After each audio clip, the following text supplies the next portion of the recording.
The title of my presentation is What Did You or We Hear Today? And all I can do is tell you what I heard today. I don't know what you heard, but I'm going to try and be concise because I know it's been a long day, but I'll tell you what I heard. And a lot of good information, a lot that was thrown at us very from the beginning, you know, when Dr. Ross talked about how much the industry has changed since 1970 to 2020, 50 years, and I'm almost 54, so about in my lifetime that we've increased our production by 200% when he measured that in pounds per sow.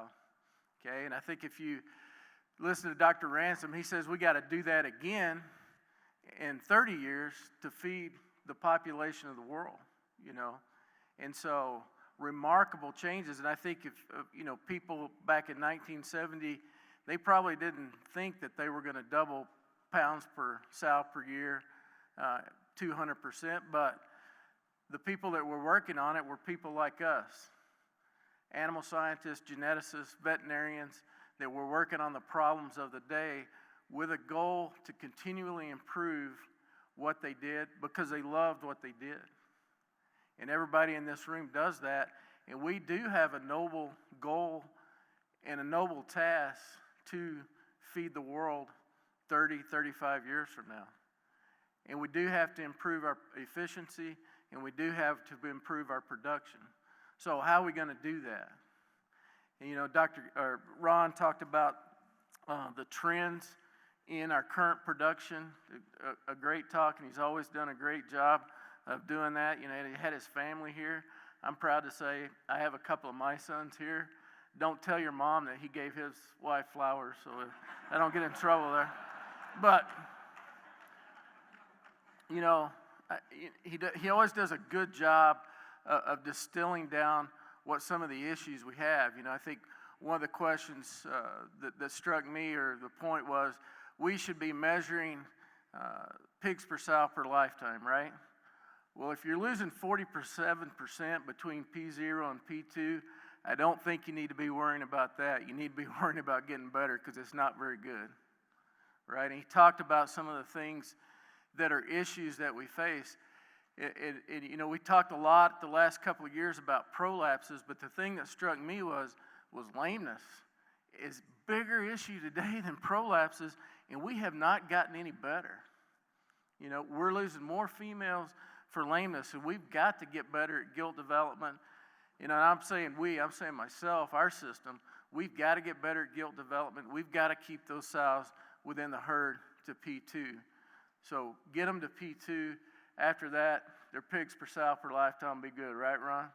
You know, and that's what we got to focus on. You know, the things that he talked about in terms of pre-weaning mortality, very echoed through from some of the other presentations. And exactly what Dr. Ransom said, it is embarrassing to say that we lose 35% of our animals from a total born to market. It's unacceptable. And again, I'm not chastising anybody. It's unacceptable for our system. It's unacceptable for everybody, okay? I think Ron did a great job of laying out some of the issues, and he had some solutions too. So I appreciated that. Some of his concepts around, you know, the structure, the lameness, the hoof quality, some of those things, the early feeding of sows during that 150 or 100 days to 120 days in and around farrowing. Some good concepts. Now we've got to implement those and improve on that, okay? I think, I don't know if Bill is still here. Of course, yeah, there he is in the back. Of course, Bill and I worked together for 10 years, a great mentor, did a tremendous amount for me. There are other genetic companies within the room. I saw Dr. Rathje and some of those guys. But, you know, that I think as I listen to him from a genetic standpoint, and a great job comparing the differences from country to country and the challenges that we face. You know, and I think if you distill that down within North America, each system has their own individual challenges that they face, right? You know, he talked about the differences between Europe and North America, China with ASF.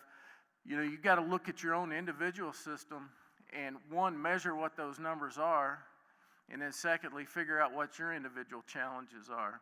And I think he did a tremendous job of the differences across the countries. And, you know, Bill's always been forthright. They don't have a perfect genetics. They're going to continue to work on it. A lot of tools and a lot of technology. I think the thing that strikes me is there's always that balance between genetic improvement, best nutrition, best management, and there's certain times over the course of our industry that we get out of, great scientific term here, out of whack. We may lead ourselves on genetics. Sometimes we may lead ourselves on nutrition or management. And there's some things in and around there that he talked about it specifically with a sow. Body condition. Maybe our paradigms are not wrong or not right, you know, in and around what that condition should look like. Maybe there's some nutritional things. There's some management things. But obviously there's an issue, and we've got to focus on each and every one of those components. But we have to continue to drive genetic improvement to double our pounds per sow per year 35 years from now. We have to. And we as managers, we as nutritionists, got to keep up with that and stay in sync with that to continue to move forward. Dr. Schultz talking about the economics of mortality, a good tool there to utilize. And again, that's different for every system. You know, but I think our goal is to keep every pig alive.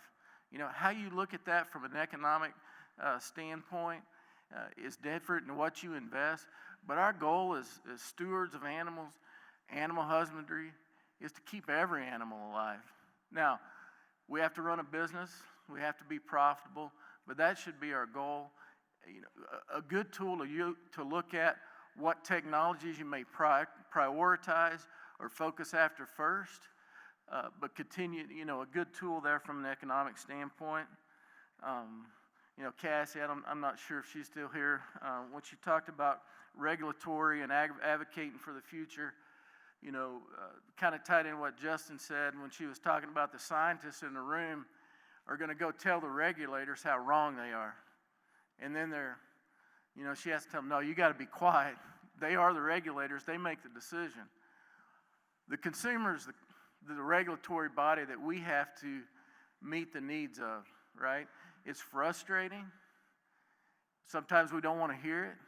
And we can cuss and discuss within this room about how wrong they are.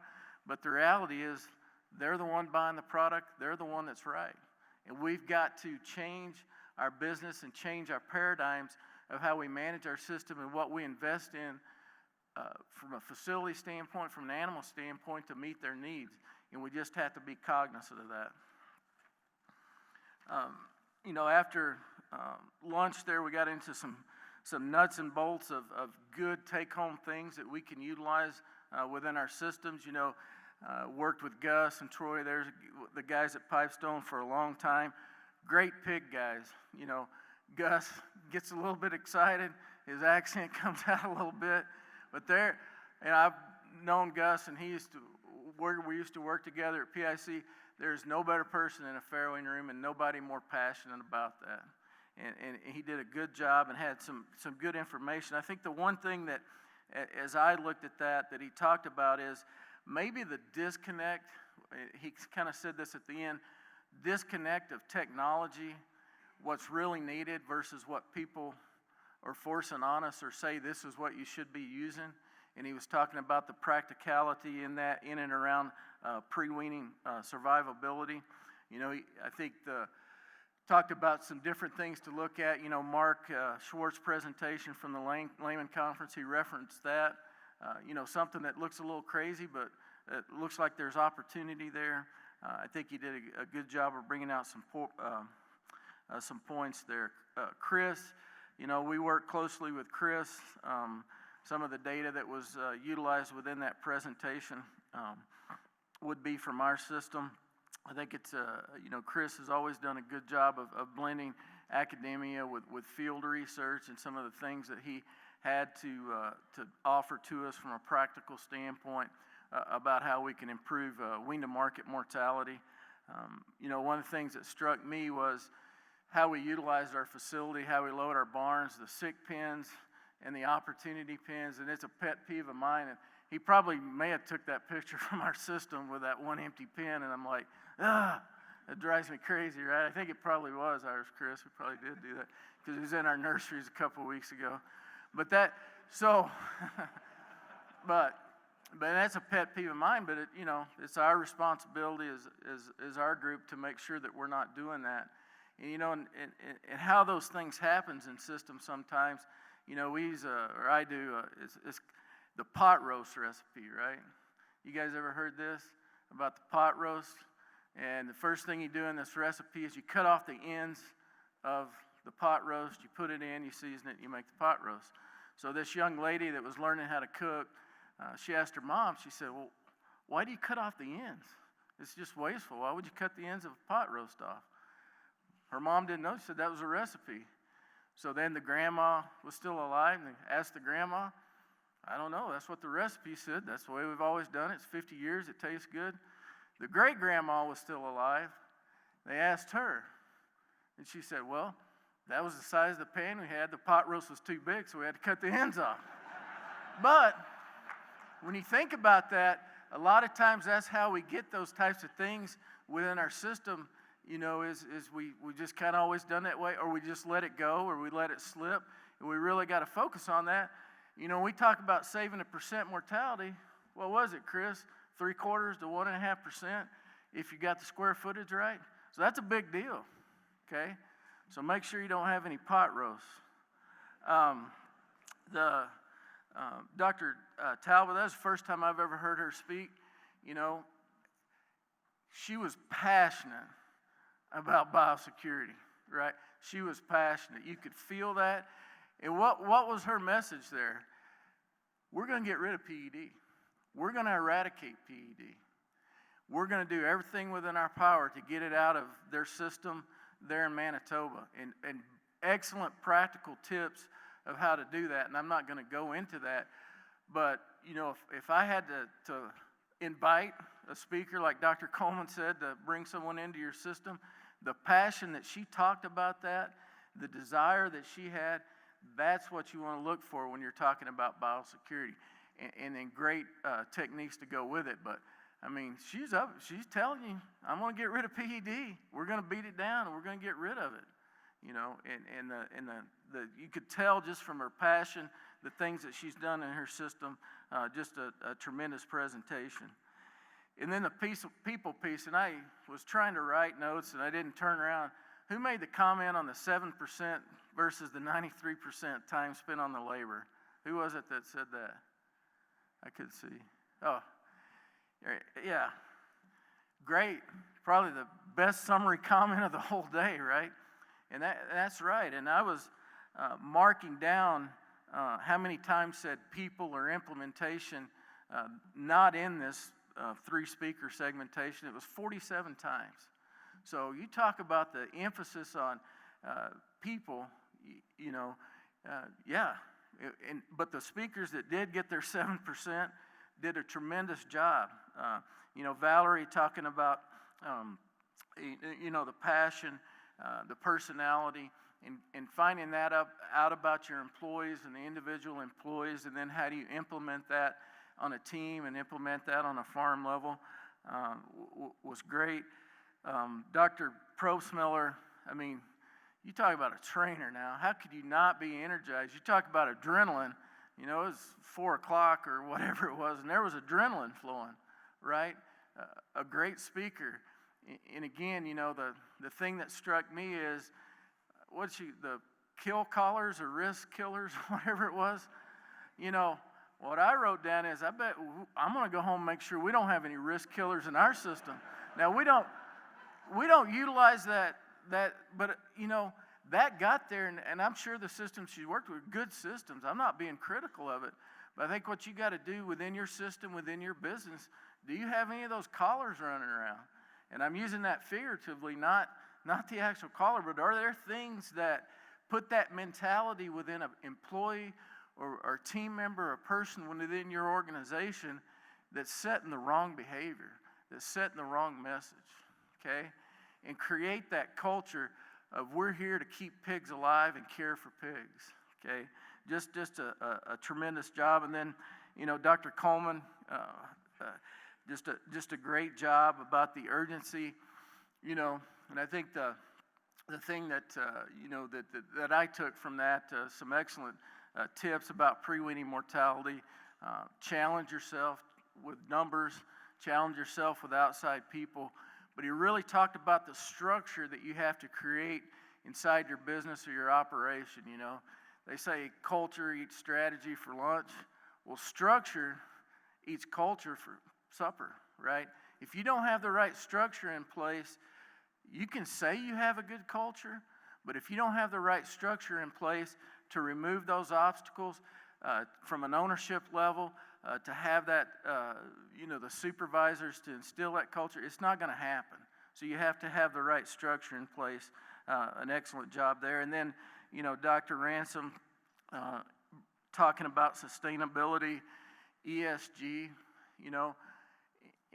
and those are things that are, difficult perhaps to talk to you, but he laid it out. That's the challenge in front of us, and that's a challenge that we have to face, but that's what we do. There's not anybody in here that's going to say that I'm going to do something bad for the environment, or I'm going to do bad to somebody from a people standpoint or community standpoint, from a social standpoint, or I'm going to create a governance that's bad, okay? Now, we may have a little bit different definition of that, but that's something that's changing as well. So I really want to congratulate the entire committee that put this program together. I think it hit on tremendous things, and it was great. And so we got to come back tomorrow, and I think the challenge that I wrote down to think about tomorrow is, one, obviously the people. We talked a lot about today innovation, and so as you think about that and the challenge, how do we continue to create that innovation, a mindset of innovation within our business, as well as the application of that innovation? I think that's a challenge to come back. And then tomorrow's program is going to be geared around discussion, right? So come prepared.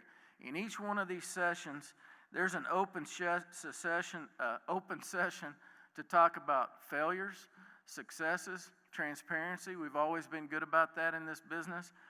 But bring forth ideas to others within this group, to the people that are here from a university standpoint, of ideas to create that innovation to help us to continue to improve sustainability. So think about tonight, think about it in the morning, but come prepared to have that discussion, have an open discussion, and try to get better to improve on a performance that we need to improve on. So that's all I've got.